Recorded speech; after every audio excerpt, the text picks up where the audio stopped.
Got an 1866 Milton Bradley Checker Game of Life First Edition. All right, and what's this? These are some original parts to it. These are the spinning cards. This has evolved into a game just about everyone has played. Disgrace, jail. What is Fat Office? Is that like your office upstairs? I'm here to sell my 1866 Milton Bradley Checker Game of Life. My grandfather gave the game to my mom, and when I turned 16, the game was given to me, so it's been in the family for quite a while. To be honest with you, I have no idea what the game's worth, but the lowest I'd probably take is $400. This is pretty cool. Milton Bradley, he had some pretty amazing lithography equipment. He got it in 1860, thought he'd make a fortune selling portraits of Lincoln after he got elected, but the picture he had was without the beard. Right after he got elected, he grew the beard, and then everyone wanted the portrait of him with the beard. No one wanted the other one. So he had to come up with a quick way to make some money with his lithography machine. It was a really simple board game, and he did really, really well with it. And the reason why it's checkered like that is you can also play checkers on it. Yeah. It's a really weird game. The reason why they had this right here, dice were considered gambling instruments, and if you're a religious person, you didn't gamble, you didn't have dice in your house and stuff like that. So what you would do is you would take a pencil and put it right through the center of this, and then spin it and land, and when it landed on that, same thing as a dice, but different. People were that uptight about gambling back then. You know, it was a different time, you know, and there was actually a few morals back then. And the whole idea with the game was is if you land on something that is morally good and correct and good for your family and everything, you'll move forward. If you do bad things, you'll move backwards, like idleness. So happy old age of 50? If you got to 50 back in 1866, you were doing well. Yeah. That was old in those days. So how much you want for it? I'm asking $550. It's a first edition. All right. I have no idea if that's the right price or not. Do you mind if I have a buddy look at it? Oh, that'd be great. I've heard of the Game of Life, just I have no idea what it's worth. Yeah, that'd be great. Just my life is worth more than his. I'll be right back. All I'm right. gonna give my buddy Steve a call. He's right across the street. Take a look around. We'll be right back. Sounds good.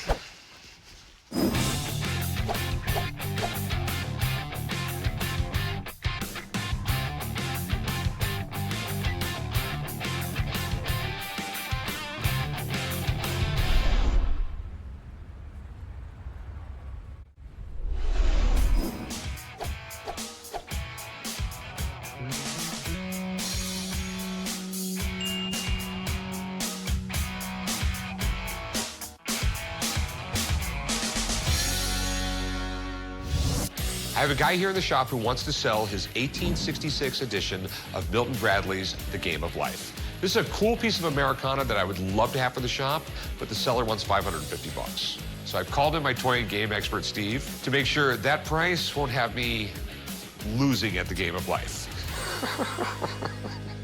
What you got? The Game of Life. The Game of Life, that's an interesting game. What I love about this is like this was that start to Milton Bradley. Because his printing ambitions didn't quite take off, he kind of had to come up with something, and that's where he came up with the board game. Can I take a look at it? Absolutely. Help yourself. So it looks like it's split here, huh? It is. Oh, that's all right. And is this all the extra pieces that you have here? Correct. Cool. Is that all the pieces that was with it? No, there's additional parts that are missing. One of the big pieces would actually be the instructions, and unfortunately that's not here. And then you would have had another spinner card like this, and then 8 wooden game chips. So this, to me, is actually the second edition, and there's 2 indications for that. One, obviously the date of 1866, which is on the top there. Because 1860 would have been the actual Correct. first edition Correct, of this correct. game board. And then the government contract square. That was actually changed from what was called speculation. That was considered gambling, so when they changed to this game board, they swapped that. Okay. So what's it worth? It's fair condition. One thing that's held up really nice is the actual lithograph printing, which for a collector, I think that's the most important aspect of it. I think in this condition, you could probably expect to get $700 for this. Oh, thanks, man. Yeah, no problem. Appreciate it. Thanks. Thank you very much. All right, good luck. Appreciate it. So how much do you really want? I think $550 would be more than fair. There's some room there for you. You can make a little bit. No, I'll make nothing. I'll give you $350. It's a really, really limited market.